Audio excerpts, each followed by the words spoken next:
Getting low.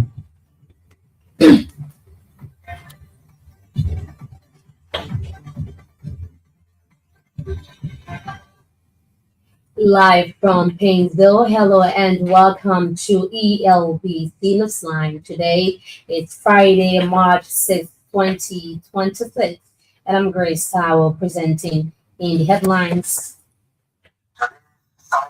Marks another significant milestone in the long-standing partnership between Liberia and Japan signed over 2 billion Japanese yen deal to reconstruct Freeport Together Tucker Bridge corridor. Liberia congratulates Ghana on the occasion marking the country's 69th independence anniversary today. 2025, 16,525 households. Liberian women joined their global counterparts to commemorate International Women's Day. And in foreign news, Indonesia to ban social media for children under 16. These stories plus many other developments are all coming up, including our regular features. So first, the news bulletin with Nakita Rabbit. The government of Liberia and Japan have signed an over 2 billion Japanese yen road contract with the Dear Nippo construction in Japan. The contract will see the rehabilitation and construction of the Freeport Together Tucker Bridge Road Corridor. Deputy Public Works Minister for Technical Services, Prince Tamba, signed on behalf of the government of Liberia. Deputy Minister Tamba expressed appreciation to the Foreign Ministry and Liberia's ambassador to Japan, Edward Appeton, for sustaining the country's bilateral partnership. this corridor serves as an essential gateway to the port area and connects key economic zones within the city of Monrovia, including strategic crossing at the Tucker Bridge. According to Minister Tamba, the project will significantly improve mobility. The Deputy Public Works Minister also noted that the initiative will address the persistent flooding challenges along critical corridors leading to the Gabriel Tucker Bridge. President Joseph Boakai has congratulated the government and people of Ghana on the occasion of the 69th independence anniversary of that country. In a message to his Ghanaian counterpart, John Dramani Mahama, President Boakai reflected on Ghana's long but determined journey towards sustainable development and democratic consolidation. The Liberian leader noted with pride the remarkable progress and democratic gains Ghana have achieved over the years. He expressed hope that the cordial ties of friendship and cooperation between the two sisterland nations will be further strengthened as they continue to collaborate within regional and international frameworks.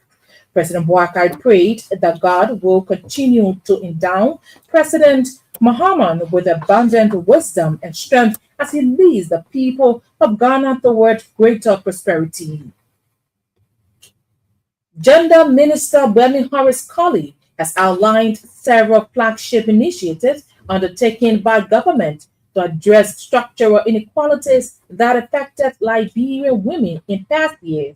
Minister Horace Colley named the Liberia Women Empowerment Program and the Realize Project as key initiatives government is using to support hundreds of women entrepreneurs and farmers. Speaking at activities marking International Women's Day on Friday in Painesville, the gender minister noted that more than 500 communities in 22 districts are currently benefiting from the initiative. The backbone of Liberia's informal economy, only approximately 55% of According to Hall, these initiatives are expanding income generating opportunities for Liberia's vulnerable population while contributing to poverty reduction in the country. Meanwhile, the gender minister has assured Liberian women of government's determination to empower women and strengthen communities across the country.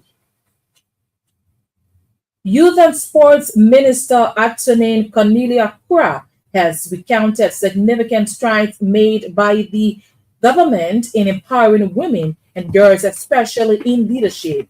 Minister Krause said, unlike in previous years, Liberian women and girls are now seen in managerial positions, both in public and private sectors. She made reference to her position as Youth and Sports Minister and other positions that women are occupying in government, including the Ministries of Education, Health, Gender, among others. Minister Kra, however, noted that despite these strides, more needs to be done in protecting the rights and dignity of women and girls in Liberia. But while we make those strides, we cannot deny that there is still more to be done. More to be done towards sustaining these gains. So that it's not just one time. But Liberia will come and make a history and then leaves. And it doesn't happen for the next 10 to 20 years. According to her, women in Liberia still face what she terms as marginalization, domestic violence, rape, and other social activities, while calling for a holistic effort to minimize these issues. Minister Crown made the assertion Friday in Painesville at the official celebration of this year's International Women's Day under the national theme Give to Gain. Former President Ellen Johnson Sirleaf has renewed calls for increased women's representation in politics and national leadership. Madam Sirleaf says the current low number of women in the Liberian legislature should serve as a wake-up call for deliberate efforts to boost female participation in governance. She believes Liberian women are capable and well prepared to assume greater leadership responsibilities and contribute meaningfully to national development. Africa, like others worldwide, has adopted the quota system or other legal political action to ensure that women are equitably represented in the legislative system. I know that the vote for women is to be a competitive endeavor. Madam Sirleaf made the remarks last Thursday when she appeared as a special guest before members of the House of Representatives. The former president wants Liberia to emulate other African countries for increased women leadership and participation in national leadership. Government has announced significant progress being made in 3 of the 6 pillars of the Arrest Agenda for Inclusive Development under a period of 1 year. These pillars include economic transformation, infrastructure development, and the rule of law component of the AAID. According to a cabinet secretariat release, these declarations form part of a special cabinet meeting chaired by President Joseph Boakai on Thursday in Monrovia. Under the economic transformation pillar, the release is reporting improved macroeconomic stability and domestic revenue collection, as well as increased financial inclusion and expanded agricultural output. In the release, the cabinet underscored rapid road rehabilitation and expansion, improvements in water supply distribution systems, and expanded digital connectivity under the infrastructure development pillar. The cabinet also acknowledged progress under the rule of law component of the agenda, including improving justice delivery through the creation of alternative dispute resolution mechanisms and expansion of prison facilities.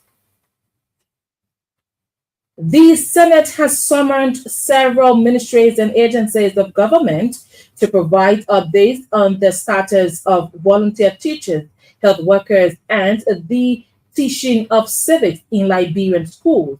The entities include the Ministry of Health, Education, Finance, and the Civil Service Agency. In his communication, Bapolo County Senator Amara Conan pleaded with plenary to ensure health authorities provide updates on the total number of volunteer health workers in clinics and hospitals across the country. Senator Conan also wants health authorities provide statistics on the number of volunteers formerly placed on the national payroll in the 2025-2026 fiscal period. At the same time, the Education Ministry has been invited to explain why civic education is not fully implemented in our public and private schools across the country. Meanwhile, authorities of the institutions are expected to appear before the Senate Committee of the Whole next week, Tuesday.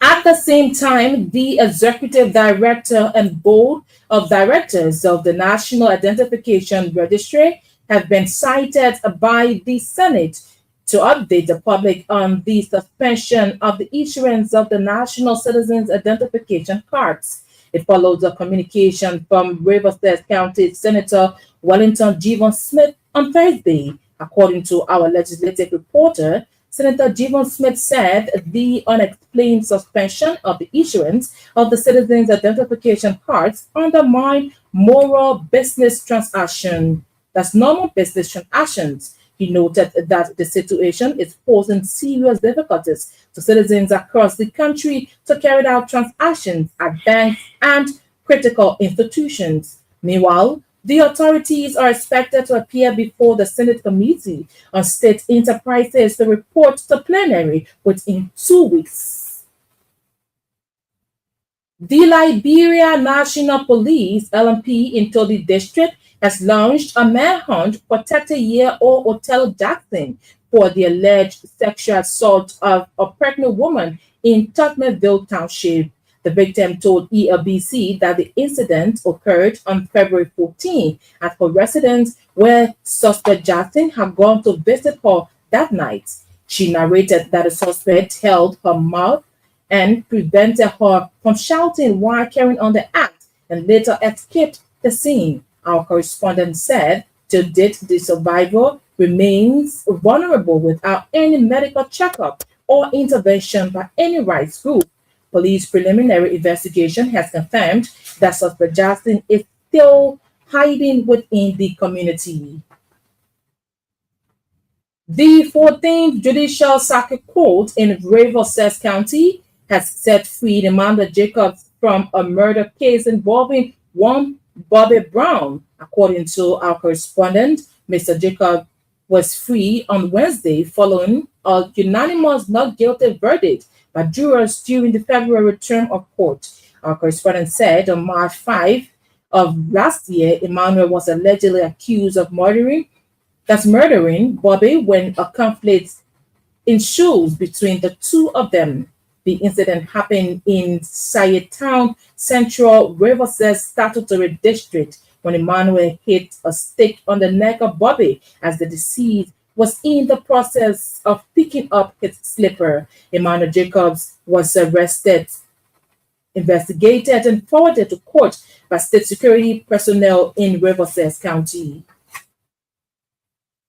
In another development, the Liberia Telecommunications Authority (LTA) has concluded an awareness on international mobile equipment identity in Riverside County. The awareness, according to our correspondent, is part of LTA nationwide consultation to solicit citizens' views on its new regulation. Our correspondent said the regulation to be introduced by LTA shortly is a unique 15-digit code that every mobile user in Liberia will have.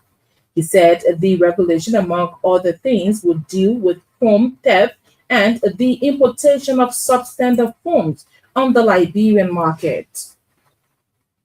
And the Civil Service Agency CSA has given March 12, 2026 a deadline for any employees transfer to the Liberia Traffic Management Incorporated LMTI. CSA Director General Dr. Josiah Jokat said after March deadline, no employee will have the opportunity to take transfer to the LMTI. Dr. Jokat stated that the government intends to provide an opportunity for employees at the Ministry of Transport to take employment at the company or remain in its employ. Speaking at the Ministry of Information regular press briefing, the CSA boss said the option for employees to transfer to LCMR is voluntary and not mandatory. Many thanks, Nakita Roberts. She makes a return later with the weather and our international developments. One of the big stories we following this afternoon, Liberian women joined their global counterparts to commemorate International Women's Day. The government continues to take steps to improve road infrastructure across the country. Following a productive week of engagement in Tokyo, Japan, the Liberian government has secured an over 2 billion Japanese yen contract with Dai Nippon Construction. Deputy Public Works Minister for Technical Services, Prince Tamba, represented the Liberian government at the signing ceremony Friday. With the generous support of the